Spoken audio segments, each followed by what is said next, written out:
Shalom peuple de Dieu, c'est votre serviteur le pasteur Joseph.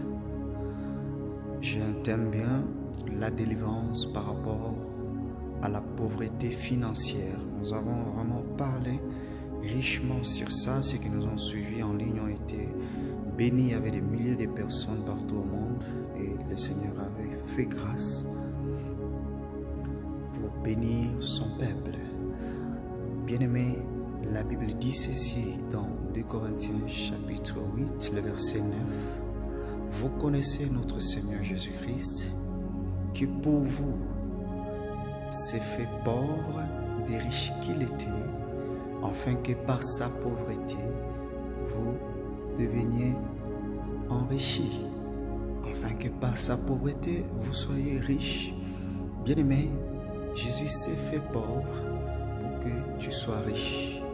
C'est la volonté de Dieu que tu sois riche. C'est la volonté de Dieu que tu prospères à tous égards. Qu'aucune personne ne te dise le contraire. Aucun ennemi ne te dise le contraire. Bien-aimé, Dieu, il est le Dieu riche. Il est le Dieu de toutes les sources et des ressources. Il est le Dieu riche. Il est le Dieu qui a toute la possession. Toutes les possessions de Dieu sont pour ses enfants. Alors s'il est le Dieu qui détient toutes les possessions, et parmi les possessions de Dieu, il y a l'or et l'argent. Le Dieu illimité a les possessions, et parmi ces possessions, il y a l'or et l'argent. Alors si Dieu a l'or et l'argent, c'est-à-dire tout héritier de Dieu est appelé à hériter l'or et l'argent de Dieu, parce que ça doit servir à l'œuvre de Dieu et ça doit réjouir le cœur de Dieu. Dieu vous bénit pour lui et non pas pour vous-même. La bénédiction de Dieu dans la vie des chrétiens, c'est pour Dieu. Alors, un pauvre bien-aimé, c'est quelqu'un qui est incapable de satisfaire à ses besoins. Alors, Jésus n'était pas pauvre. Jésus, il était riche. Au ciel, il était riche. Et sur la terre, quand est-ce que Jésus est devenu riche? Lorsqu'il est né, la Bible nous renseigne qu'il y a eu les mages qui sont venus l'adorer avec de l'encens, avec de l'or. C'est-à-dire Jésus était riche déjà dans son enfance. Jésus était déjà milliardaire. Donc c'est un riche qui est mort et ressuscité. Oui. Maintenant, ce riche s'est fait pauvre pour que toi tu sois béni, pour que toi tu sois riche. Alors ce n'est qu'une question de la foi. Tu dois croire. L'argent répond à tout et la foi est plus que l'argent. La foi est plus que tout. Il faut croire qu'il est mort pour moi. Il s'est fait pauvre pour que je sois riche. Et en croyant cela, c'est déjà le bon chemin vers la richesse. Bien aimé, beaucoup de gens ne sont pas riches parce que Dieu voit leur cœur n'est pas prêt de lui confier la richesse. Bien aimé, Dieu ne te bénira jamais pour toi-même. Il te bénit premièrement pour son œuvre. Il faut que Dieu voie son intérêt dans ce que tu désires. Et là, il va te donner l'or et l'argent. Parce que Dieu refuse de te donner l'or et l'argent pour que l'or et l'argent prennent la place de Dieu. Parce qu'il y a des gens, l'argent a déjà pris, occupé la place dans leur cœur. Alors que Dieu ne veut pas que l'argent occupe la place dans ton cœur. Le cœur est lié, sacré, uniquement pour Dieu. L'argent ne doit pas occuper ton cœur. Dieu est contre l'amour de l'argent. Dieu, quand il te donne l'argent dans tes mains, pas dans ton cœur. L'argent répond à tout, mais la foi est plus que tout. Bien-aimé, Salomon a demandé à Dieu la sagesse. Mais en plus de cela, le Seigneur lui a donné la richesse. Et il a joui de ces richesses.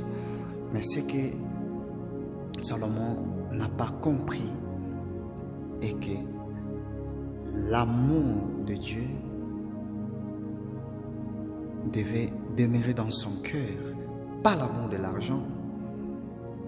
Salomon était riche, mais où est-ce que sa richesse lui a conduit? Ça l'a conduit à avoir des femmes, à adorer même des dieux étrangers, bien-aimés. Vous voyez, Salomon avait 1000 femmes, même vous. Un mari de 1000 femmes. Il va prier quel jour? Il va aller à l'église quel jour? Il est dépassé. Il va gêner quel jour? Vous voyez que l'argent était dans son cœur au lieu que l'argent soit dans ses mains. L'argent ne doit pas être votre maître. L'argent est votre serviteur. Votre maître, c'est l'unique Jésus-Christ de Nazareth qui doit être dans votre cœur. Et l'argent doit être dans vos mains. Et ces richesses l'ont conduit à la perdition. Ce n'est pas la volonté de Dieu quand il veut te bénir financièrement. Il regarde d'abord le motif. Il regarde d'abord son intérêt. Est-ce que cet homme ici va mettre ses biens au profit de mon œuvre? Parce que la volonté de Dieu est que tu sois riche. La volonté de Dieu, c'est que tu sois béni. Mais tu dois comprendre une chose, bien-aimé. Il n'y a pas de richesse sans le sang. Soit vous faites les sacrifices, vous êtes riche, soit vous ne faites pas les sacrifices, vous demeurez et vous mourrez pauvre. Mais ce que j'aime, c'est qu'il y a le sang de Jésus qui a coulé pour que toi tu sois riche à la croix. Bien-aimé, Israël en Égypte, l'autorisation de quitter l'Égypte était déjà là, mais pas l'autorisation de quitter avec la richesse. Et lorsque Moïse est rentré dans la présence de Pharaon, on a menacé Moïse de mort. La seule fois que Pharaon a menacé Moïse de mort, c'est lorsqu'il s'agissait de la richesse. Bien-aimé, tirez attention avec la richesse. Et l'agneau a été immolé et Israël est sorti. Cet agneau qui a été immolé préfigurait Jésus-Christ. La Bible dit dans Apocalypse chapitre 5, le verset 12, que l'agneau qui a été immolé est digne de recevoir la puissance, la richesse. Vous voyez qu'Israël est sorti avec les richesses, il a reçu les richesses. Et Jésus-Christ à la croix, comme un agneau immolé, il s'est sacrifié et le sang a coulé pour que tu sois riche. Jésus nous a fait sortir du monde des ténèbres avec toutes nos richesses pour que nous devenions des riches. Tu es riche au nom de Jésus-Christ. Tu es riche pour l'intérêt du royaume de Dieu. Tu es riche parce que Jésus s'est fait pauvre afin que tu sois riche, bien-aimé. Alors tu dois mettre au service de Dieu ta richesse. Jésus s'est offert. Des riches qu'il était, il s'est fait pauvre pour que tu sois béni. Alors qu'aucune personne ne te dise le contraire. Tu es béni et c'est la volonté de Dieu. Un Dieu riche avec des enfants riches. Un Dieu béni avec des enfants bénis. Parce que c'est un Dieu béni éternellement qui bénit éternellement. Et l'homme ne donne que ce qu'il a. Bien-aimé, Dieu t'a déjà donné la richesse. Mais au service de l'œuvre de Dieu.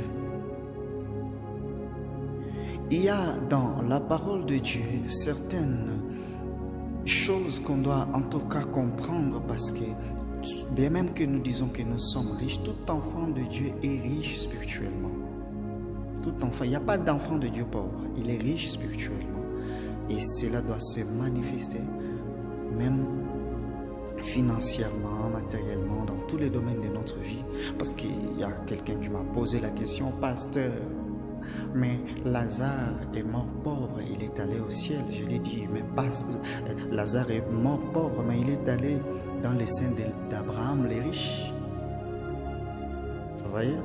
C'est-à-dire, même à la mort, les gens qui meurent en Christ vont dans les seins de quelqu'un qui est riche. C'est-à-dire, il est possible que tu sois riche et que tu ailles au ciel. Lazare est mort pauvre à cause de sa propre faute. Mais il est allé quand même au ciel. Mais ce que j'aime, c'est qu'il est allé dans les seins d'Abraham, les riches. Alors si Abraham